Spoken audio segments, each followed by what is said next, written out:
Good morning. Thank you all for joining us. Today's session is Workforce Training and Development.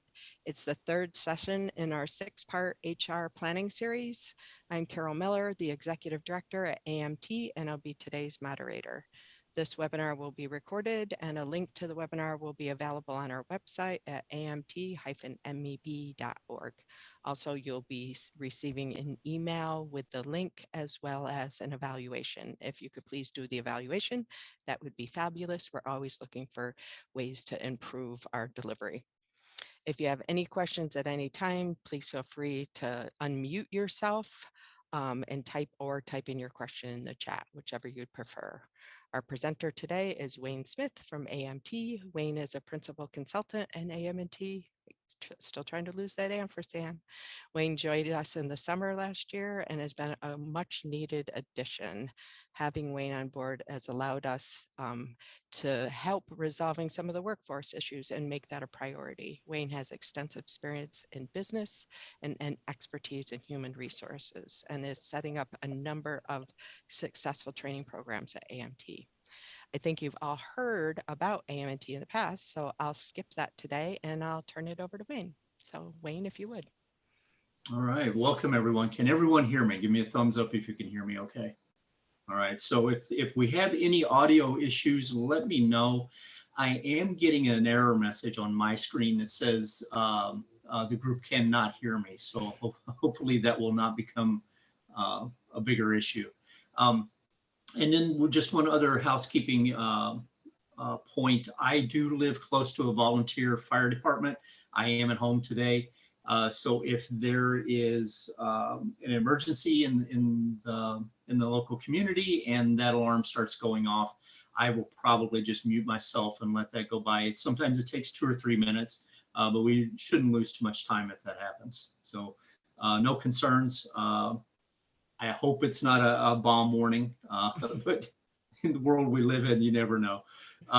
So let me share my screen and we'll get started. And this is very interactive. This whole process is about you as Southern Tier manufacturers. So at any time, if you have questions, you want to add to the conversation, please jump in. This is all about getting the most out of this process as you can. So that is not a problem.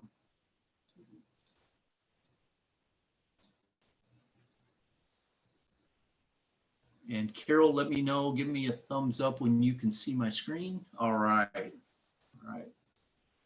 So today is about workforce training and development. And we're going to talk about the agenda. I think, Carol, we've already done the introductions. I think everybody here knows me. If there's anybody here that does not know me, I am Wayne Smith, as Carol said. I am a 30-year veteran of manufacturing. I started way back in the 80s. To tell you how long ago it was when I started in manufacturing, the first company I worked for was an injection molding company. And we were cutting edge at the time. We were making CD cases.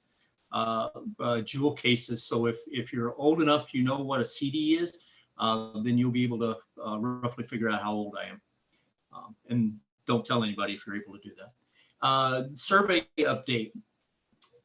Everybody should have gotten an invitation to the survey. If you haven't completed the survey, please do so. When you do complete the survey, I'll reach out to you. We'll schedule a one-on-one to discuss that.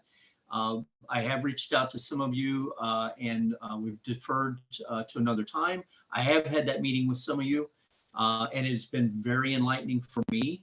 We've talked about a myriad of things, including the things that were in the webinars. And some of you want to talk about things that have not been in the webinars.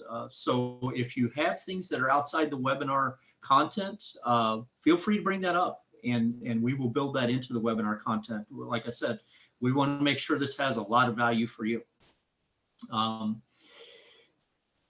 overview, we'll get there and then we'll talk about the learning organization. So we're really going to spend this hour talking about the strategic side of learning and development.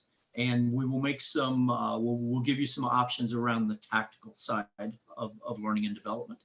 We'll talk about the learning organization, training and development, the difference between the two. career opportunities, and then we'll wrap it up with leadership development. So like I said, if anybody has questions, feel free to jump in at any time. Training and development definitions. I just wanted to start this out to make sure that we were using the same language. There is a real difference between the two, and I know a lot of people and a lot of organizations kind of lump it together. But training, as the definition says, is really to address a short-term need. It identifies traditionally a gap, and training is probably one of the favorite tools to use in compliance, around compliance, especially when it comes to quality and safety. Whereas developmental activities usually have more of a long-term focus. Now, development can help a supervisor, a leader, or a manager really raise their game in their current position, but it usually has a long-term effect and a long-term goal. So that's how I'm going to really discuss the two today, conceptually, when we do a deeper dive into both. Let's talk a minute about push versus pull. And I'm going to read these definitions just so I don't miss anything. Historically, the push model is where someone is invited to come to a classroom. And this is what you usually see a lot of this in public education and even private education. This is still a model that's used a lot in college. You know, some of you remember going to those big 400-person lectures, and you sit there shoulder to shoulder for an hour and someone tells you what you should know. That's a good example of the push model. And usually success is measured in that method by how many people sign the sign-up sheet. So that's how you're being compliant. Today's employees, especially, we've talked a lot about generational differences. Today's employees typically expect to get information a different way. Younger workers expect training to be accessible when they need it. And it's more and more reliant on technology, whether it's a mobile device or a kiosk or something of that nature. So there are two very different ways of offering training. There are very successful ways of blending the two, but we'll talk about the nuances of the push and the pull model as we get deeper into this conversation. Any questions about that? Any questions so far?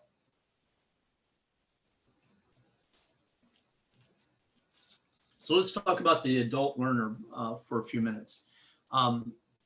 Adult learners are very different from learners in their younger ages, especially when they're in K through 12 or even at the college level. Young learners have been taught that basically at some point in your life this is going to have value, but probably not now. And that is something that young learners accept on a certain level. Adult learners have less patience for that model. They tend to move from a dependent to a self-directed approach where they want to have more control. Adult learners tend to have more experience, and we will talk more about learning and unlearning, but the experience that someone has will have a huge impact on their capacity to learn more or different things. The readiness to learn is aligned to their role, and that doesn't mean just their job role. That could have something to do with their role in social or family situation. If you're a breadwinner and there is a dependence on income, then your readiness to learn can be influenced by that. Orientation to learning. And we already touched on this a little bit. The perspective of the postponement of the knowledge moves from that model to an immediate use and use in problem solving. There is a correlation between immediate use and retention that we'll talk about on another slide. And then it's discussed unlearn to learn. In adult learning, there should be a concerted effort or at least a methodology that allows someone to unlearn what they know and replace it with a better way of doing things. I know that most of us in decision-making roles have run into this situation where this is the way we've always done it and it's always worked, so why should we change? And that takes unlearning takes as much effort as learning new. I know personally for myself, unlearning can be harder for me than learning something new. There's a saying about how much water can you put in a certain size cup. Well, to put some new stuff in there, you have to get some of the old stuff out. So that's something to remember about the adult learner. How can you tailor training and development to the adult learner? Show how it affects them immediately. That is a huge motivator. That's probably at the top of the list. If you can start a training session or a learning and development program and say this is going to have some effect for you, especially around training because it has a more immediate impact, it's going to have a lot of value. And at the onset, discover what the expectations are for the training session. If you have a classroom, in the initial conversation when you're introducing the materials, say, what do you expect to get from this? What do you know about this? And set the stage. Create a safe zone. I like this one. This one is entertaining for me. Working in manufacturing, all of us know that manufacturing can have some pretty colorful characters. I have always introduced a safe zone set of rules on my first couple of slides. And I've even gone as far as to say profanity is okay in this forum as long as it's constructive. F-bombing for the sake of F-bombing is not going to be acceptable. But this is a safe zone. We can talk about anything and everything as long as it doesn't cross a line. We're not talking about something that's confidential. So empower people to feel safe in the area. Allow participants to give feedback in the forum. Give them an opportunity to talk to their peers in the training session. I've seen a lot of training sessions that had a lot of value when people in the group started debating things between themselves and talking about this is applicable, this is not, this will work, this won't. So if there's a conversation, and that's the key word, if you can have conversations in your training sessions, it's going to have a ton of value. And then take the experience of the person or persons in the group into account. They're talking down to people can be a challenge, and for HR people and managers in this group, this is really going to be where we have to do our homework, because we want to make sure that we start at a point that doesn't alienate people. So we don't want to start at a point that's over their heads. But once again, if the amount of time that you can spend reiterating something that they probably already know is very helpful. And then at the end, it all comes down to what's in it for me. The learner, the successful adult learner, needs to feel like this has value. And there are a lot of reasons for people thinking that there's not value, and we'll save that for another slide. Here's I love this graph. This is something I borrowed from SHRM. You see I gave them credit for it down at the bottom. But this shows the knowledge retention correlation between active learning and non-active learning. And this one is kind of surprising to me. I didn't realize that the lecture method was, I don't want to call it ineffective, but most of my career in training and development has been spent in the lecture method, and I'm trying to figure out how I retained as much as I did. You can see that the degree of participation in the lecture method is very low, and the approximate retention rate is also very low. It's just above 10%. It's between 10 and 15%. If you move all the way up to the other end of the spectrum, where there's an immediate use of learning, the degree of the retention rate goes up dramatically. It's at the very top. It's around 90%. So everything that you can do, all of these bullet points that you can do where you have a demonstration, and we just talked about having discussions in training, and then if there's any kind of hands-on element that you can add to it and you can practice by doing, and then once again, the what's in it for me and the immediate impact, and when you leave the training session and you go out and use it, that's the most effective part.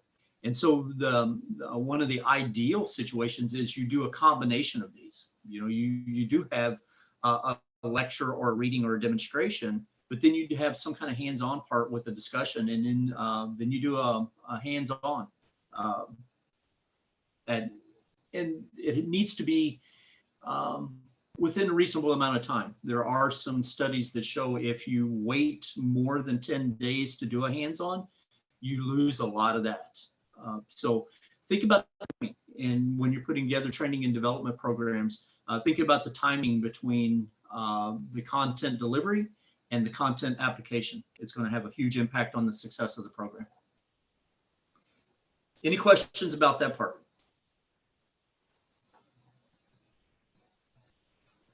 Okay.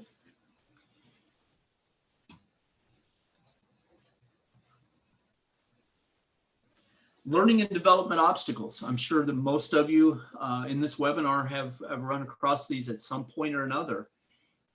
We'll talk about flavor of the month. As a matter of fact, we'll do that now. The perceptions around flavor of the month. A lot of people in our organizations don't have the access to information. They don't have access to the strategic plan. And anytime there's a change, it's frustrating for them because they don't know the why. They don't know why we're making a change in our training, why we're introducing a new training. And for them, it very simply becomes down to a flavor of the month. And this is where over the last two webinars, we've talked a lot about communication plans. This is where your communication plan has a lot of value. If you can introduce everyone in your organization with, this is what's going on, this is our strategic plan, this is why we're doing this, and talk a lot about, strategic plans change. We go back quarterly and we review our strategic plan and we make adjustments. And when there's adjustments, that's where you can communicate to your team, we need to change this. We need to change this for whatever reason. It could be a customer demand, it could be a supply issue, it could be an equipment issue, it could be a quality. Anything can change in your environment that makes you change course. But if they know why, then there will be less perception that the things that follow are a flavor of the month. And you can get buy-in in those communication meetings also and say, hey, we need to adjust our philosophy, our strategic plan around this particular thing. We're going to need to do some additional training. How should we do this training? What is the scope of it? And start with the buy-in there. Also remember, and I've done this one, I will admit I've done this one a couple of times, that I've tried to do too much too fast, especially when introducing new programs, new equipment, new products, new training. Cultures can only bear so much change so fast, and before people will start pushing back. Too much change too quickly will, it becomes confusing and it doesn't make sense. Another obstacle are trust issues. This can have something to do with the communication. We've discussed over the last couple of webinars how the communication plan can eliminate some of the trust issues because people know the information they're getting is reliable. They know when they're getting it, and they know who they're getting it from. And it'll go a long way to eliminate trust issues. Peer pressure. I know most of us think that peer pressure goes away in middle school. It doesn't. It's something that follows us, a lot of us, unfortunately, to the grave. But you can see it a lot more in hourly groups, hourly workforce groups. And for those of you that have union groups, this can be especially, I don't want to call it problematic, but more obvious. So understand peer pressure and understand your early adopters and your late adopters. If you know your audience, you can head some of that off by knowing who you can go to first to get feedback. Previous training gaps. So if there have been previous training programs that have been less than stellar, people don't forget, and that's part of human nature. We don't remember the things that go well, but it's hard for us to forget the things that don't go well. So if there are previous training gaps, review those and be ready to address those in any new or current training programs and say, admit, we had some gaps in this, and this is how we're trying to address it. And then lastly is the leadership commitment.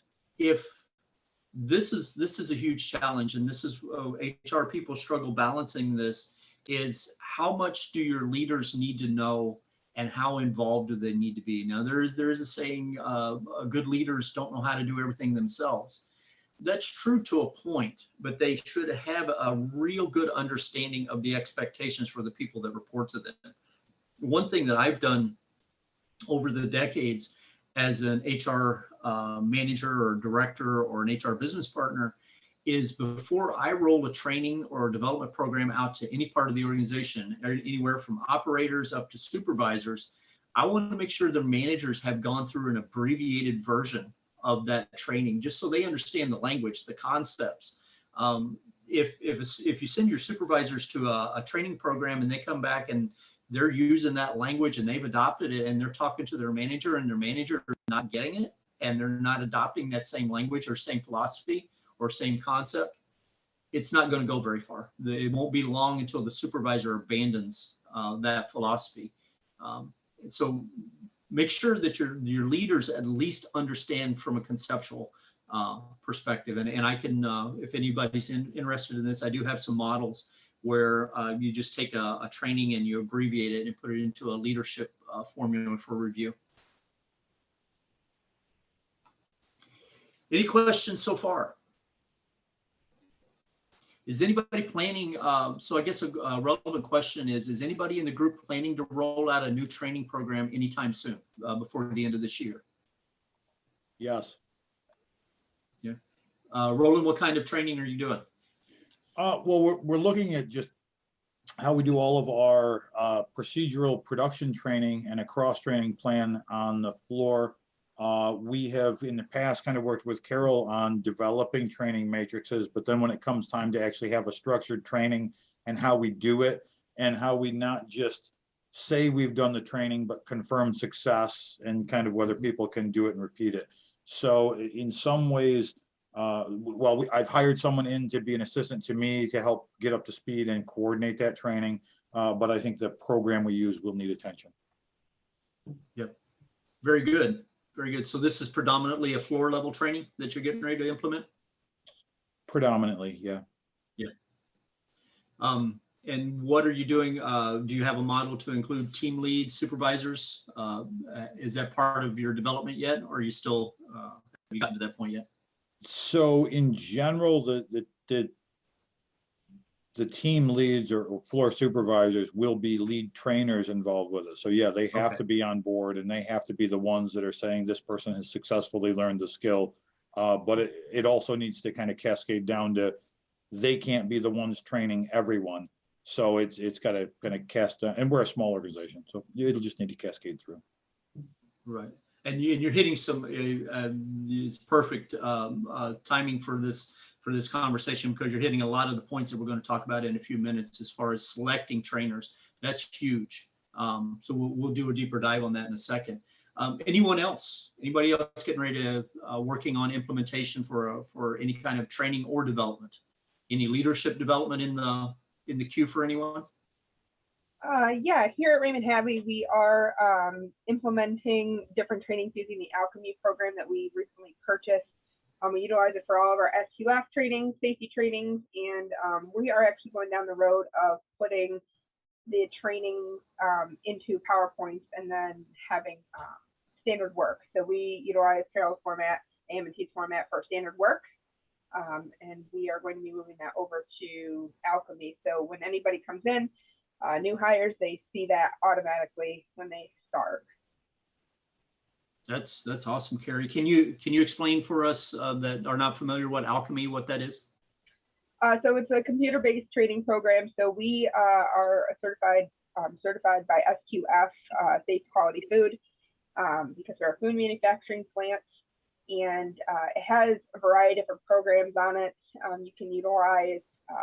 They have a new one called Playbook, which actually will build all your SOPs right into the program. You can access this anywhere. We are actually rolling out Red Zone which is a program that's helping us watch our OEE.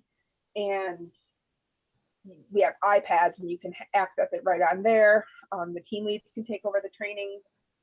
So we've done a huge technology jump here, and it's been really great. Awesome. So what are the access points? And this is very interesting. It's traditionally a challenge for manufacturing to convert to electronic training. What are the access points for people to access the training? Do you have kiosks, or is it accessible through mobile devices? A little bit of both. So personally, like right now, everybody's getting iPads, which will actually hook up to a TV that's right at the production line. Me personally, I have not gotten my iPad yet, but I have an iPhone, so I'm able to access everything right off my phone 24/7. So it's been really nice to have that. Alchemy and Red Zone are going to be accessible right on the tablets for our folks. That's awesome. That's great to hear. I will be interested to hear how it goes. These are, as we know, any kind of implementation like this has a risk of failure. There are numbers that show a half of training implementation programs fail. So it's a scary proposition, and I understand what Carrie's going through. So I will be interested in your best practices as you move through, and hopefully you'll be able to share more. Yeah, and just to add, technology's getting cheaper and cheaper, and tablets are such a great tool to incorporate into your training, as well as into your process flow, right? There's a lot of value in that. I've been very surprised, for less than $100, you can get a pretty nice tablet to be able to incorporate into your business, so you can have information at your fingertips. So it's definitely something to consider. Yeah, the technology is there. It's hard for me to keep up with the technology. I'll be quite honest, and I have a technology background. And the pandemic really brought a lot of the technology to the forefront. We started, the organization I was with, we started doing audits with Google Glasses. And we were able to have managers basically on the floor through information technology. So very cool stuff. Thank you for sharing, Carrie. That's pretty exciting.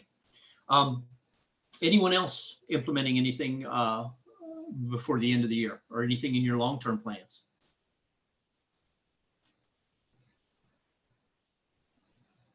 All right, so let's move on with the slides. This one is about learning styles. I debated putting this in here because I think this is pretty common knowledge, but I tweaked it a little bit to involve the delivery. So there are three basic learning styles. There's the visual. Most of us learn very well visually. We see pictures or pictographs, and I recently got a piece of furniture the other day that kind of blew me away, that the instructions had no words. It was all pictures and arrows. And I was like, wow, how many times in my career have I struggled to translate work instructions when all I needed to do was just eliminate the words and be very efficient at visual content. Auditory learners, this can be a little more hard to nail down. We all know that the bulk of communication is visual, but there is a large part of it that is auditory. And one thing that some of you were talking about, how to select people for trainers. This is something that you might think of. Does someone have the ability to speak in a tone and a pitch and a speed? I know that I've worked in foreign organizations before, and I really had to go back and evaluate how I deliver vocally and verbally because I was speaking too fast. Especially, and this doesn't have to be in a foreign language, it can be the same language. If you are going over content that is foreign, then you might give some attention to how quickly you're delivering the content. And I apologize ahead of the time, because when I get behind in these webinars, I start speaking faster. I know that, but it's a necessary evil. Kinesthetic and tactile learners. I want to spend just a minute on this, because this is the hands-on approach. This is on-the-job training that it has so much value. But from a generational perspective, I just wanted to point out the fact this can be kind of off-putting or confusing for younger learners that are new from the traditional education system. Maybe they've been in public education. They haven't done a lot of hands-on kind of work. And so when they enter the workforce, especially, like I said, the very young people just coming out of high school, be patient with these new workers, because they are used to the push technique, and working hands-on can be kind of intimidating for them. So they may take at least some of the statistics I've seen around younger workers and tactile training, they will need to fail at least 4 times before they get it right. So expect that, especially when you're doing hands-on training. Expect failure first, and understand the challenges of the trainee. Carol, anything to add? I saw a big smile. I didn't know. No, I was just smiling. You know, it's like expect failure 4 times before you, some of us need to hear that, myself included, you know, because you can't expectations are not such that they get it the first time or even the second time. You know, I think it's a great statistic to share. Yeah. And it's human nature, and this is one of the obstacles that people have a challenge with. This is why some people leave jobs. This can be responsible for turnover, is that people don't remember successes. They remember failures, like we were talking about earlier. So as psychologically, as trainers, you can minimize that impact. So it's something to just think about. Now we're going to talk about the ADDIE model. This is not new. This is something that's been around for a long time. And if you attended our introduction to Tooling U, we talked a bit about the ADDIE model, about these are some common steps to use implementing any kind of training program. So first, there obviously ADDIE means analysis, design, development, implementation, and evaluation. I know Roland was talking earlier about his program, how he's going to measure success. And that's huge. That is so important. And that's usually the step that most organizations miss, is going back and evaluating, was it successful, and where are the gaps, and what can we do better? So that's going to be a great conversation. The analysis starts with understanding the organization's strategy. And this is where HR people, if you're not privy to the strategic planning, and you're not really intimately familiar with the organizational strategy in the short term and the long term, get your foot in the door. Go to your leaders and say, hey, I need to know more.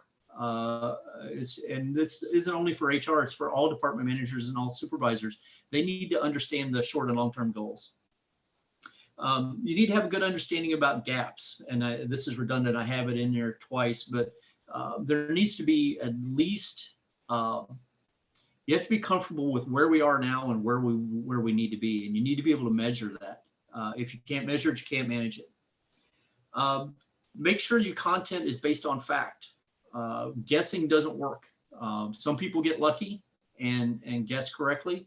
Most people don't. Anticipate learner resistance. Not everybody's going to jump on board immediately. This is something that we've talked about earlier in the presentation. Know who your late adopters are. Target those people, and you know, I call them environmental frogs. And I'm not being demeaning when I say that, but when a scientist goes into an environment and they start evaluating the healthiness of the environment, they usually focus on frogs or honeybees. And if those populations are doing well, then usually the rest of the environment is doing well. So make sure you pick out a couple of slow adopters and monitor them. Baseline, so you can evaluate effectiveness. This is exactly what Roland was talking about. Make sure that you know where you are now, and you've measured that, and you've put it in a format that you can use it to measure success. And not only will that allow you to measure the success of the training, but it'll also allow you to measure your return on your investment.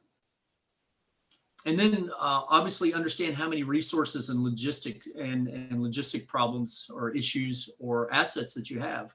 Money is a resource. Understand how much you can spend before you make the leap and start reviewing systems, and understand upfront how you're going to deliver that.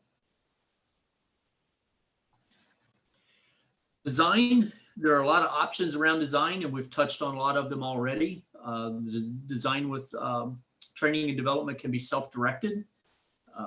That works. Younger people like that. Younger people like the opportunity to go get things when they need it.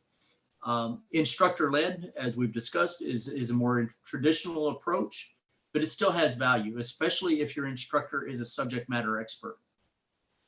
On-the-job training, there's no substitute for on-the-job training. Practice makes perfect, and like we said earlier, some people are going to take a couple passes before they get it right. Be patient. Blended learning is the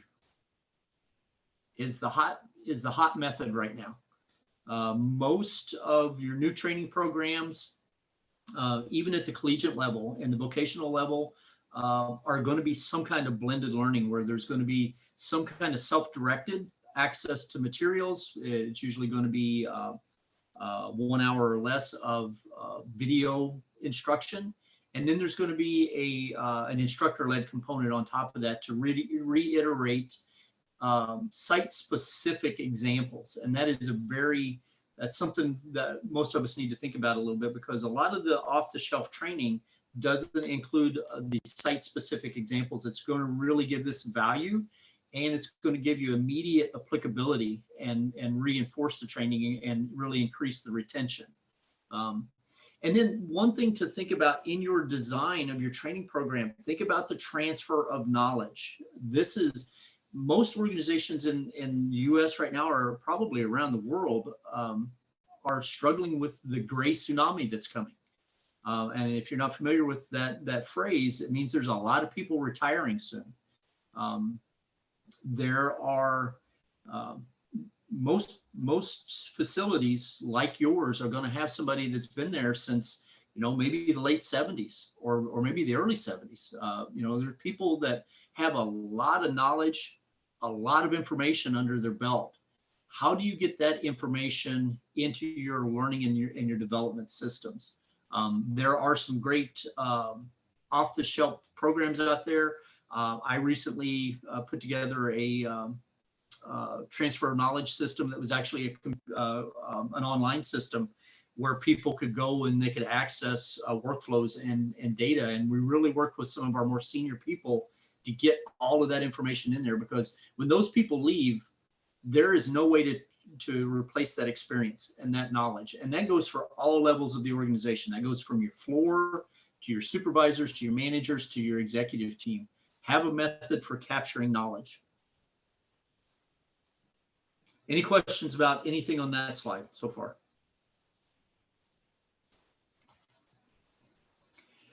Then we get to development, and I added sustainability here and we'll talk about why. But in your development phase, what are the learning objectives? Who's the audience? What are the cost limitations? What are the technology and resource limitations? Carrie just talked about the technology and their project going on. What is the time frame for the program? Give yourself enough time to do a pilot program and roll this out efficiently and effectively. Is the content static or subject to change? This is a great opportunity to communicate that this could change. And think about flavor of the month when you're doing this. Think about, if I have to change this content, if there's going to be a customer demand or a regulatory demand or new equipment or anything, how's this going to change? And make sure that that's part of your thought process. And then very importantly, sustainable ownership. I don't know how many, literally dozens of training programs I've seen die in organizations that were really good programs that had a lot of return on the investment, were very effective, but they went away because someone retired or got another job, and they were the owner. They were the sole owner of the program. And at that time, everybody's busy. When somebody leaves, everybody's busy. No, they didn't have time. The person put in a 2-week notice. In that 2 weeks, you're trying to get their primary duties backed up and so that you can still keep functioning. And these things just fall by the wayside. And every organization probably has one of these, that the owner left, and the program just fell to the wayside. So ideally, at least have a backup, and ideally your backup is not in the same function. So if you have a training program, spread the wealth a little bit, spread it to a couple managers or a couple of supervisors at least, so you the more ownership that you have, the more chance of success and sustainable success that you could have. Implementation. How are we doing on time? We have 15 minutes. I think we're in good shape. Implementation. Pilot your program. Make sure that you do a test. And as we talked about, don't always choose your early adopters. Don't always choose your star performers. Choose someone that this will be a challenge for them. And that will probably give you as much valuable feedback as somebody that's someone that's an early adopter. Instructor selection. This is critical. Just because someone knows how to do a job doesn't mean they can teach other people how to do the job. This is a serious roadblock in almost all training and development programs. One good example of this is the training within industry instruction methodology. I don't know how many of you are familiar with that. It's not a new concept. It originated in World War II. But if you're interested in doing something that's from a floor level, this is really targeted at supervisors, team leads, and floor level workers. But this is a good example of a starting place to think about this question. If you want more information on this, this is actually something that AMT has had in their toolbox for a while. So you can always reach out to me or Carol or Jeff DeBrava, who's our business development director. And this even goes for mentors also. Just because a person has reached a level of success in their career doesn't mean that they can be a good mentor. And we'll talk about that more in a little bit. But spend some time on your instructor selection. A qualified operator does not make a qualified trainer. And make sure that that person that you're selecting for your training roles understands a little bit about adult education and some of the obstacles that can come up in the training process. And then lastly, in implementation is the logistics and delivery. How are you going to deliver this to your team? We've already talked about mobile solutions.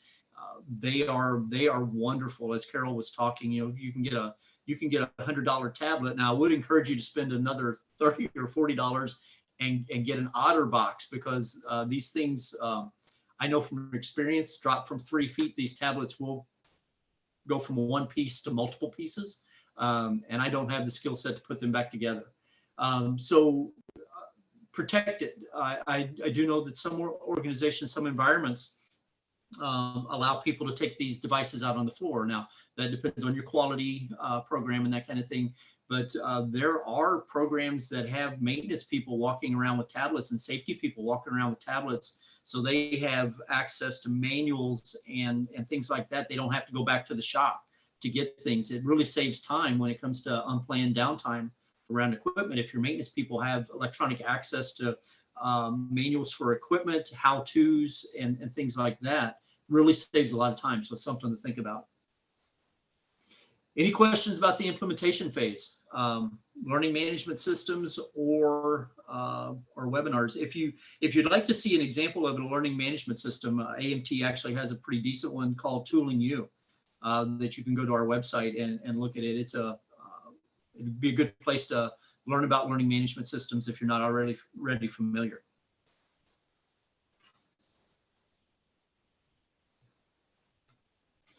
And then lastly, the evaluation phase. Where do you measure success? And this is down here at the bottom. I put in a little formula, and I copied that from Sherman. I gave them credit for that. How do you measure success? Well, you survey your participants. Ask them what value they got from the instruction. Did the knowledge, skills, and attitudes change? Did you accomplish what you were trying to accomplish? How did ways of working change? Are you saving time? Do you have less time between changeovers? Are you having less scrap? Are you having fewer quality issues? Are you having less downtime? So there's a lot of ways to measure that. Were organizational goals achieved? And this comes back to strategy. This is where the people implementing training and managing and administering the training programs need to be very diligent to make sure that you are achieving the goals that you originally set out to achieve. You know, we use a saying at AMT that I learned, it was new to me. It was about fail fast, fail cheap. I think I said it right, Carol. If something's not working, there's no disgrace moving away from it. It's better that than continuing to pay for something and use something that's not effective. Be brave enough to say, hey, we tried this. We used all the information available to us to implement this. It's not having the desired effect. Let's do something else. Career development. So we're past the ADDIE model, and we'll talk a little bit about career development. There's two different parts of career development. There's career planning, which really focuses on the individual. This is all about, you know, what they want to do within the organization. And a lot of this is really a good opportunity for the manager, the supervisor, the person guiding that person's work as part of that face-to-face opportunity to talk to them and really understand what they want to get out of their career at your organization. And then there's career management, and this really falls, as the phrase sounds, this really falls with management to make sure that this fits with the organization and that you're doing a good job through either relative performance reviews or performance evaluations or feedback, or how are you measuring that individual's strengths to maximize, you know, their value to the organization. And then there's a couple of concepts here that can really help you, a manager, think about how they want to promote someone in the organization. There's a job enrichment, where basically you give a person in a position more responsibility and you expand their duties that way. There can be job enlargement, where the person most of the time stays in the same position and they do jobs of a similar nature, but they just do more of them. And that's job enlargement. And then think about job rotations. There is a lot of value in cross-training.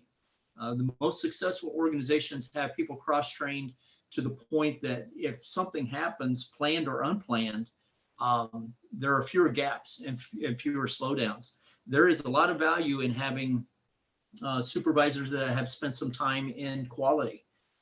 There's a lot of value in people from quality that have spent some time in maintenance to understand each other's obstacles and opportunities. The manager and the supervisor role in career development. First, you're the coach. Listen to what people have to say. And this goes back to our previous webinar about engagement and retention. People stay with organizations where they feel like they're being listened to and where they have an opportunity to grow. And this feeds right into that philosophy. Be an appraiser.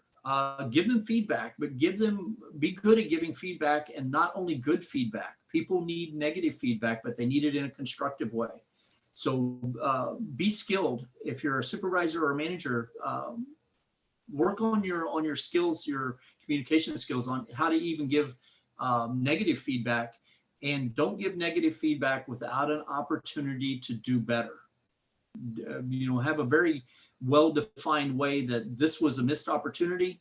This is how we're going to do better the next time around. Be an advisor. Give advice. People like to have someone that can be a sounding board, that will listen to them and say, hey, I understand your challenge. Try this. This makes sense. And then be a strategic partner. Help people understand, if you are this manager, you're this supervisor, help people understand and keep them focused on, I will help you do anything as long as it fits in the strategic plan. And be good at letting people know when they're straying away from that. You know, if some organizations have tuition reimbursement, but not very many manufacturers are going to do tuition reimbursement for French literature degrees and that kind of thing. So, you know, be focused and understand you as a manager, you represent the employee's interest and also the company's interest. This is something that I can't recommend enough. and I didn't start doing it into my career till later in my career, but individual development plans have a lot of value. This is where every employee has a path forward. Every employee has something that is reviewed regularly. A great time to do it is during a performance evaluation. And this is the document, the living document that is not static. Then this gets reviewed regularly and signed off on, that says, these are my goals. This is what I want out of life. This is what I want out of my career. We as an organization can help you do this, that, or the other. Have a basic employee profile. Doesn't have to be written. It can be electronic, but at least have the position, the name, and the supervisor.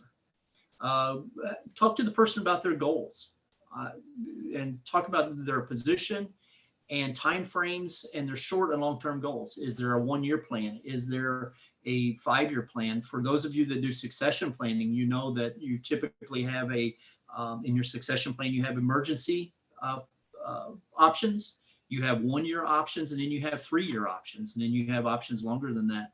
Those are things to talk about in this process. Develop objectives. Objectives are a great way to manage performance, engage performance. I always like to have at least 3 objectives for everyone in the organization. And the key here is to have one of those objectives be something that was come up by the individual. Let them develop one of their objectives and let them have some ownership in their objective setting. It creates a lot of initiative, and people get excited about their own objectives.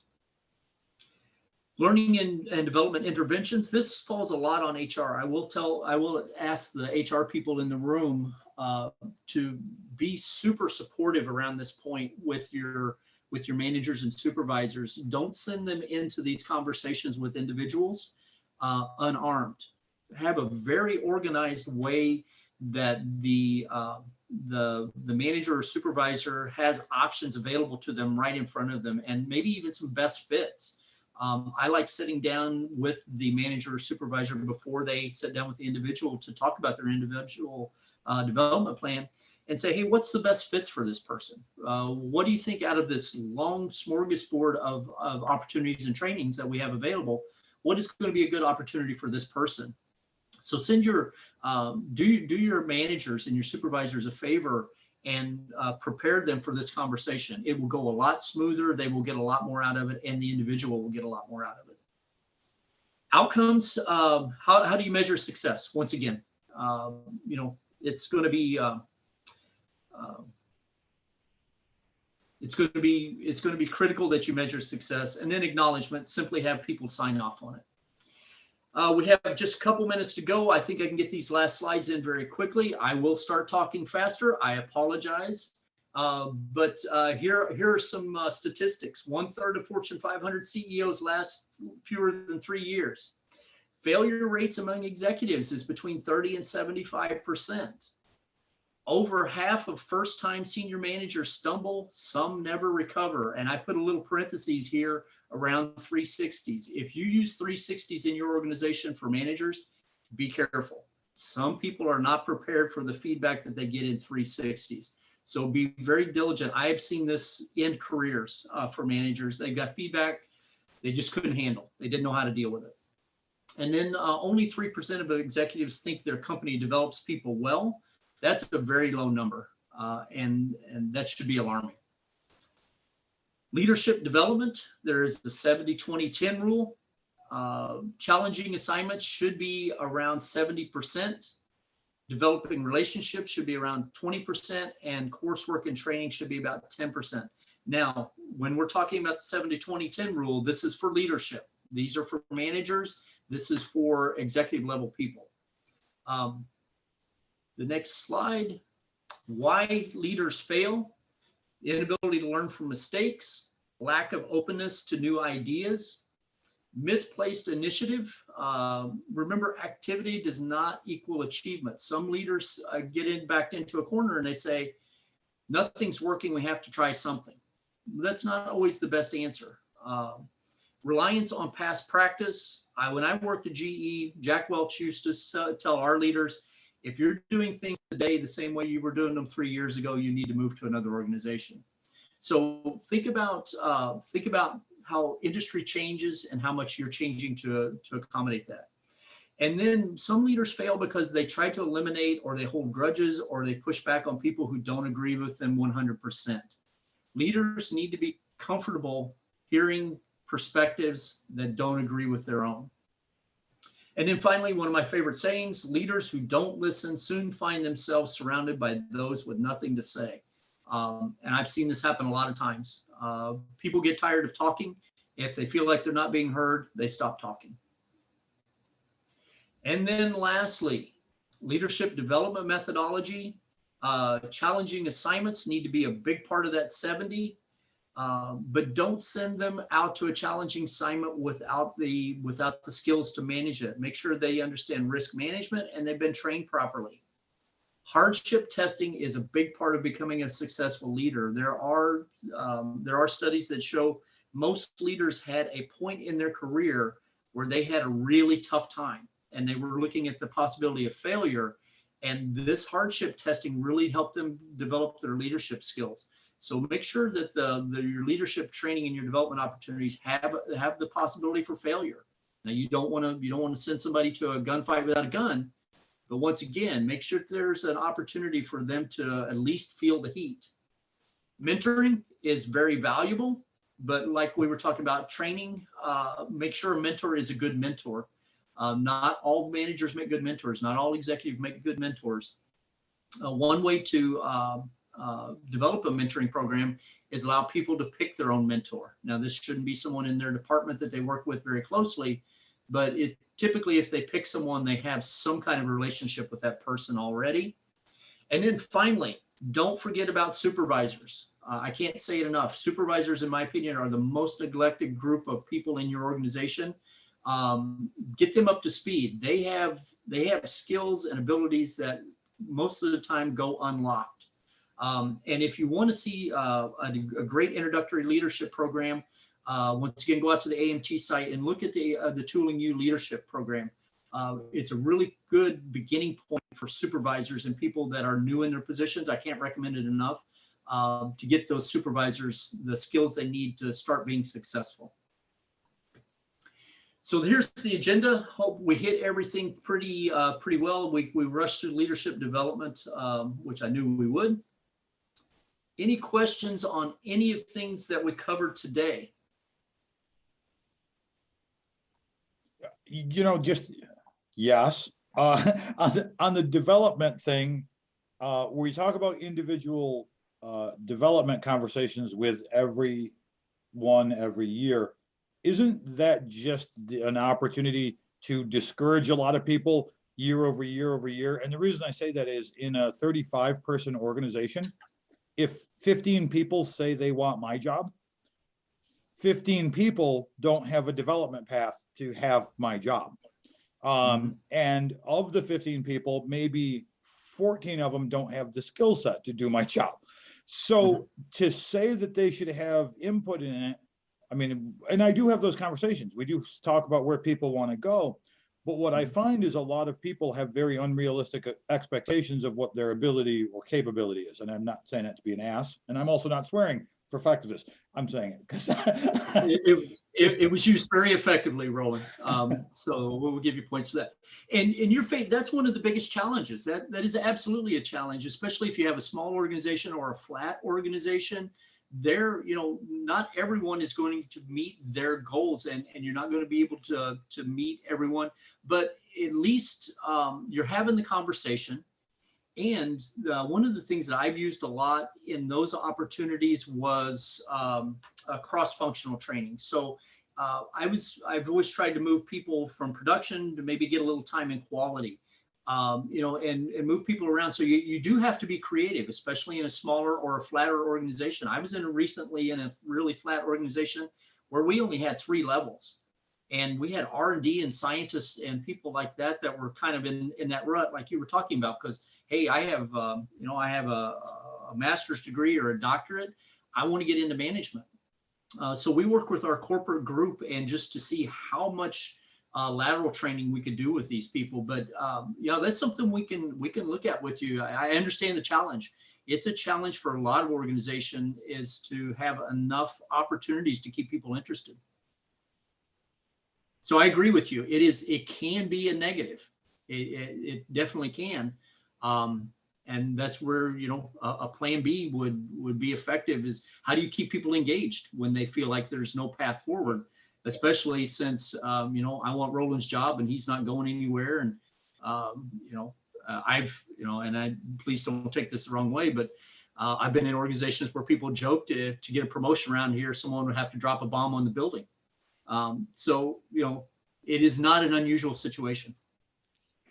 I mean, we even have that same issue at AMT, you know, because there's 7 of us, you know, how do we promote a development path unless it's skill-based, right? Like we have opportunities for what do people want to learn? What do they want to, you know, how do they want to develop their individual skill set? I think that's part of our challenge as well, being small. Yeah, and a lot of that comes back to what we were talking about on one slide was there's 3 real opportunities there: job enrichment, job enlargement, and job rotations. And, you know, like if you want to have a conversation, we can do a deeper dive into those, but there are some pretty good examples around most organizational positions in manufacturing, how you can expand those duties and keep people in. Yeah, my only thing, and it's funny because that kind of ties into the generational thing, because when I read your line on that, I know we kind of internally have had some issues of you give people more responsibility and because they show that they're capable of doing it, and you try to get them more ingrained in the facility or more, you know, kind of high responsibility.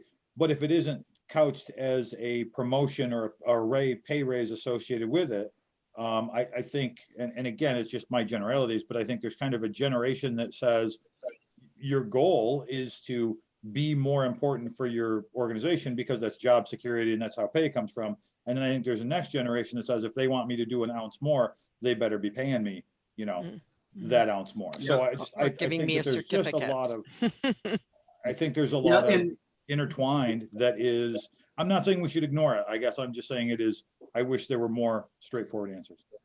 Yeah, and that's, you know, that in the generational thing, you're spot on because, you know, people of my generation, I have new people that I've hired and I've told them, you know, for 10 years, I worked 60 hours a week to get to where I was, to get moved up in the organization.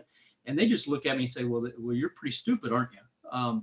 So, you know, some of the generations don't see the value of what goes into taking the next step. So you're right on course here when you're talking about you have to have a different method for this younger group because there are some entitlement things, and it's not bad, but they want results a little quicker. I'm going to wrap up the webinar just so we can stop the recording, and that way Roland can swear more.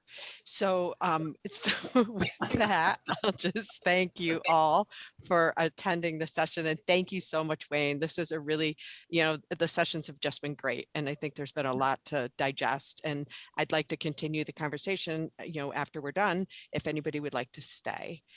You will receive an email with the link to the recording and an evaluation. Please, we would love your feedback. Also, it will be on our website.